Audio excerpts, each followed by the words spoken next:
Qué rico, sabroso, tan dulce. Qué rico, rico, rico, rico, rico, sabroso, tan dulce.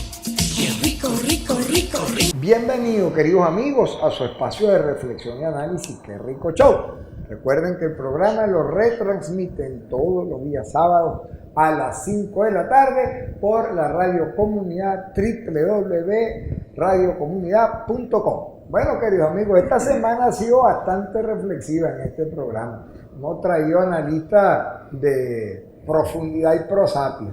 Hay un chat entre los muchos chats de análisis político en los que yo participo, que se ha convertido en un verdadero influencer underground de la política venezolana, y es el chat del juego.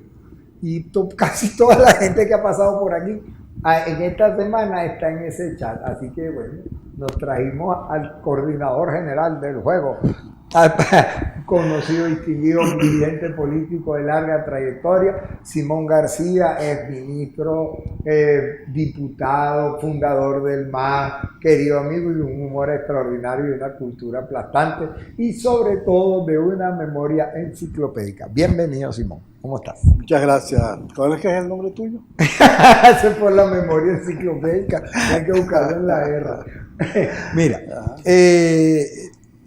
el debate político de la semana ha estado marcado por el diálogo o la negociación noruego-caribeña y los entornos que cada uno de los participantes, que podríamos decir, los aliños de amenazas creíbles y las increíbles amenazas que han puesto los participantes en ese diálogo.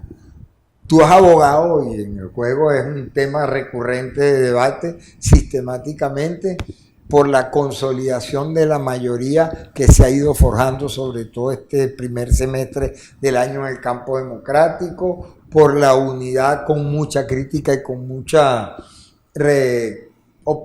necesidad de construir discursos comunes y programas, no sé si programas, pero propuestas, y además la importancia de que la lucha sea sí radical y no extrema.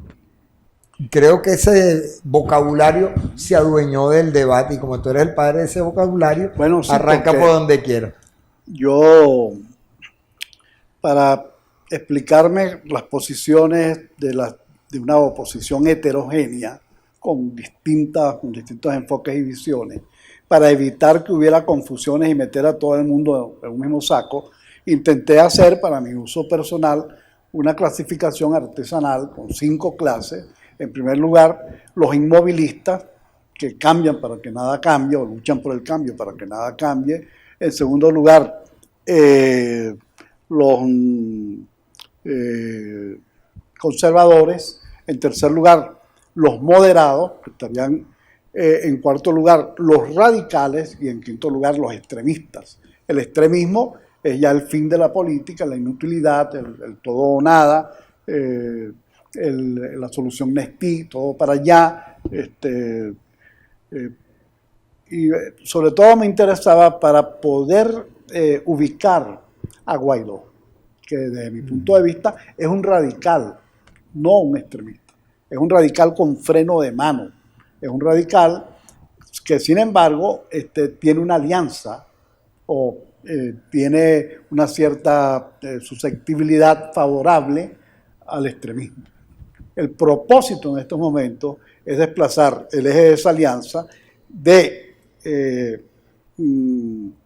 radicales y extremistas a moderados y extremistas, porque los moderados son el corazón del país. Fíjate que eso, cuando te decía que el debate dado en el juego ha logrado, y en el autobús, pero sobre todo en el juego, ha logrado permear a la sociedad. No creo que sea solo como consecuencia del debate allí, pero evidentemente que su influencia importante ha tenido. Si uno ve al comienzo de la proclamación de Guaidó, el sí o sí de febrero, las diversas actividades extremista o de vocabulario protofilo extremista que hubo al comienzo sobre todo de yo llamo así, el entusiasmo efervescente alrededor de Guaidó, ha ido en las encuestas, fue visto como que nadie quería votar, como que la negociación era traición, y desde hace por lo menos un mes se ha ido cambiando lentamente, pero consistentemente, la opinión y el sentir de los encuestados de las acciones betellaístas de resolverlo todo ya, ¿cómo fue que dijiste? Nestí, a las soluciones políticas construidas. Eso yo creo que es un cambio importante en la situación política, eso es un gran tanto cambio para el chavismo como para la oposición. Eso es un gran cambio para el país, incluido los actores que tienen roles antagónicos, como el chavismo y la oposición, y el país, sobre todo el país que no se siente identificado ni por uno ni por los otros, aunque tenga una simpatía hacia unos o hacia otros, pero no se siente, tiene una simpatía problematizada, no se siente completamente expresado ni identificado con ellos. Ahora, ese país necesita una expresión, necesita ser ayudado a que se manifieste, a que tenga voz, a que tenga rostro. Ese es uno de los objetivos del chat, de los chats, de nuestro sistema de chat, de debate, de construcción de coincidencias, de acuerdos, y poder propiciar un tercer polo. Pero un tercer polo que no es para crear un partido, es un tercer polo que significa una tercería social, es decir, que el conjunto de actores sociales inhibidos en este momento y que han dejado todo el escenario a los partidos y al gobierno comiencen a influir y comienzan a tener peso para contribuir y para presionar de que se llegue a un acuerdo. Bueno, dos polos siempre tienen un centro. Vamos a debatir sobre eso en breve. Ya regresamos. Qué rico, sabroso, también dulce. Qué rico, sabroso, también dulce. Qué rico, Qué rico, sabroso, también dulce. Qué rico, sabroso, también dulce. Qué rico.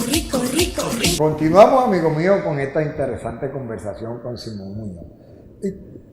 Interrumpimos justo en el momento en que estábamos describiendo el bipolo político venezolano y la construcción de un centro que, pues... Una tercería social. Que en el momento le diste el nombre de una tercería social. Pero eso es una búsqueda larga, porque el Frente Amplio Venezuela Libre trató de llenar ese espacio y se partidizó, o se vampirizó, o se evaporó. En la marcha, en la Asamblea Nacional también se intentó levantar ese debate y pareciera que hay mucho interés en hacerle carantoña al extremismo, la aprobación del PIAR, el problema de las cotizaciones de SIGO. Hay incluso una fracción que, aunque no está en la alianza que domina la Asamblea, convocó y dijo: Venezuela necesita una intervención militar ya. De María Purísima. Sí, ¿no? Y yo le dije que yo necesito $1 millón más y yo estoy más cerca de lograrlo que él. Entonces, veo que la propuesta de que se construya una tercería política va a tener que, acepto que no es un partido político, pero va a tener que encontrar un escenario de expresión política, de expresión social y de expresión hasta de poder para que se adueñe y dirija el urgentísimo proceso de cambio que requiere Venezuela. Bueno, la tercería política, sí, estos ejemplos que tú has puesto del Frente Amplio o el esfuerzo en la Asamblea Nacional tienen una deficiencia, que son propuestas construidas en un solo lado.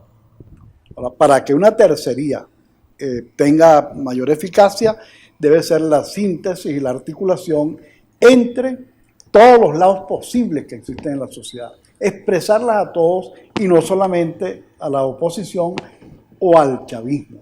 Hay, Entonces, por ejemplo, en el juego representantes de la Alianza por el referéndum consultivo. sí, Sí hay, ahí están participando. Claro, sí, Ok. no, eso está abierto a todas Claro, las, está Reinaldo Rojas, de verdad. no, a todas las expresiones. Ahora, es demasiado importante porque ¿qué es lo que ocurre con este debate que todo el país ansía que tenga resultados concretos? Que está presidido por una cultura de antagonismo. La propia estructura de las políticas de negociación son antagónicas, de manera que nosotros estamos discutiendo, la oposición y el gobierno, rodeados de un sistema de amenazas creíbles para cada uno de los dos lados, y no de acuerdos o de posibilidades de coincidencia. Acuerdo factible. Creíbles. Claro, creíble. Eso. Acuerdos factibles. La primera condición de un acuerdo factible es que deja insatisfecho a los dos lados, porque no todos, ninguno de los dos va a obtener el 100%. Entonces, esto no vamos a obtener el 100%, ninguna de las partes, ni vamos a tener una solución inmediata, perfecta. Esto es un proceso. Y ese proceso debe comenzar instalando una cultura de la convivencia, una cultura del entendimiento, una nueva cultura cívica que comience por un asunto demasiado sencillo. Los ciudadanos tienen que tener derechos y poder frente al Estado, frente al sistema de partidos y frente al mercado.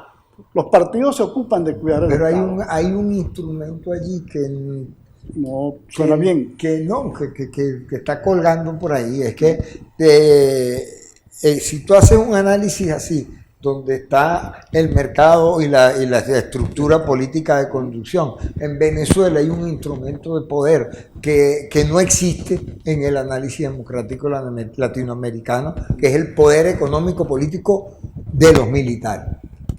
Ese crea un nudo de distorsión, un centro de distorsión y de imposibilidad al ejercicio de una propuesta, de un camino democrático como el que estás planteando. Eso es cierto, pero uno debe tener la conjetura de que las opiniones se mueven más o menos similares en todos los demás mundos a como se mueve en lo que indican las encuestas. De tal manera que si hay un 60% de venezolanos que quiere una solución pacífica y electoral, debe haber un 60% de militares que quieren una solución pacífica. Y debe haber, y de hecho ya está midiéndose, en el chavismo una parte muy importante de ella, tanto en el chavismo madurista como en el chavismo no madurista, que quiere una solución pacífica y electoral. Entonces, aquí hay una base social, hay una estructura social de aprobación del acuerdo, no solamente política, sino social. Y esto es demasiado importante porque deja de ser solo una lucha por el poder para enfocarse en una lucha por el país, una causa nacional que tiene que ver con recuperar la calidad de vida y recuperar todo el retraso civilizatorio, toda la destrucción de país que hemos tenido que soportar. Destrucción que en definitiva está comenzando a afectar a los más pobres, a los más vulnerables, a los más débiles, que ya están hundidos en el pantano y algunos tienen el agua en el cuello. Esto es diferente. Las élites no tienen el agua en el cuello. Y no lo analizan desde ahí. Tienen por la cintura. Por la cintura, ¿verdad?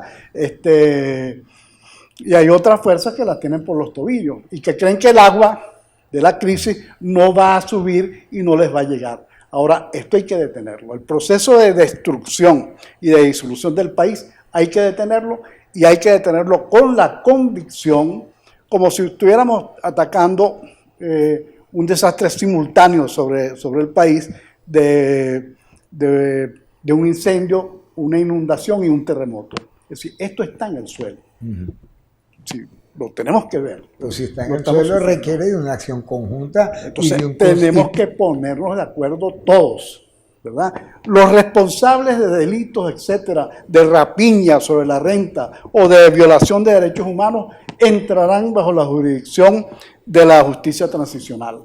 Pero el mundo chavista en su conjunto no son una macolla de delincuentes. No, claro. Ahí hay mucha energía positiva para reconstruir el país. Y en el mundo de la oposición hay también mucha energía. Y en el medio, en ese 60% de venezolanos que está inhibido por cualquier motivo, hay también un capital extraordinario para importar futuro. Tenemos que articular esos tres componentes de un gran entendimiento nacional Bueno, de Henry, mediano plazo. Puede haber elecciones, pues, pero aquí lo primero... eso es interesante desarrollarlo, que una- entender que no hay un evento puntual electoral mesiánico que salva todo, Claro. sino que es un proceso de acuerdo de reconstrucción Tiene de que haber. mucha gente. Tiene que ver. Si no, no es exitoso porque no abre puertas a un proceso gobernable, a un proceso además que no sea monopolio de ninguna de las partes que hoy está en la contienda, sino que sea un deber común, una tarea que pueda estar sostenida por un nuevo sentido de unidad. Una unidad de 3 pisos. La unidad de la oposición, que es importante, la unidad, o más que la unidad, la unión de los proyectos rivales para que convivan en un nuevo clima, y la unificación del país. El país debe encontrarse con sí mismo porque está herido por una división, por un odio y por una fragmentación que lo liquida. Hay una propuesta pragmaticísima que lanzó ayer Henry Falcón, un gobierno de coalición nacional donde quepan militares, chavistas, oposición, Seguro. y un programa de gobierno a mediano plazo que permita la Eso estabilización es del país. absolutamente indispensable. Ahora, yo digo, un gobierno nacional donde estén los actores políticos, donde estén los actores institucionales y donde estén los actores sociales que sean indispensables para la reconstrucción. Si usted tiene un aporte para la reconstrucción, usted debe estar en los centros de conducción del país. Entonces, un gobierno plural y un gobierno sustentado en un programa. ¿Cómo vamos a levantar un país que está destruido, un país que está en el suelo? ¿Y cómo vamos a transformar esta sociedad, no solamente en una que sea democrática, sino también en una que sea socialmente justa, económicamente vigorosa, eficiente, comprometida, en una sociedad que pertenezca al siglo XXI? Porque verdaderamente, cuando tú hablas con un empresario, te dice, mira, la reposición tecnológica para volver a ser eficiente cuesta demasiado, porque nos hemos atrasado yo no sé cuántas tantas generaciones.